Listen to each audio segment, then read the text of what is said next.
جس رشتے کی اسلام میں کوئی جگہ ہی نہیں ہے اس میں برکت کیسے ہو سکتی ہے؟ اگر اس رشتے میں ذرا برابر بھی حقیقت ہوتی تو اللہ پاک نکاح کا رشتہ ہی نہ بناتے، اور اللہ پاک کے فیصلے ہمیشہ دانشمندانہ ہوتے ہیں۔ یاد رکھیں، محرم صرف آپ کا شوہر ہی ہوتا ہے۔ اپنی صرف اصلاح کرنی ہے اور رب العالمین کے قریب ہو جانا ہے۔ سارے مرد ایک جیسے نہیں ہوتے، کچھ شریف ماؤں کا غرور اور بہنوں کے سر کا تاج ہوتے ہیں، لیکن جس کو آپ خود مفت میں میسر آ جائیں وہ موقع ہاتھ سے جانے نہیں دیتے۔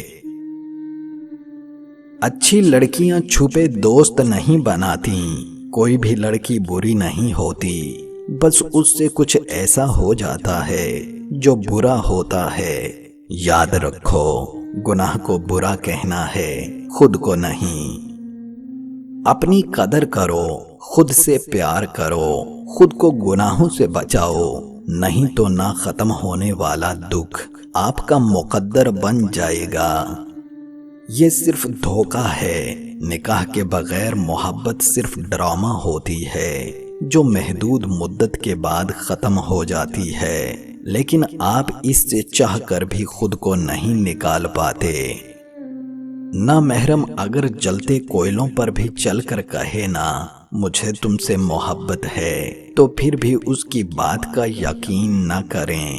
اندھے اعتماد کا نتیجہ آپ سب بہنوں کے سامنے ہوتا ہے، نہ دنیا رہتی ہے اور نہ آخرت۔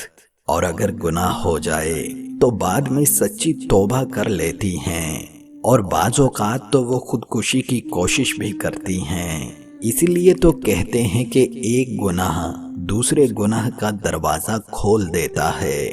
لہٰذا اپنا اور اپنے والدین کی عزت کا خیال کیجیے، اور دنیا اور آخرت میں سرخرو ہونے کے لیے دین کی تعلیمات پہ عمل کریں۔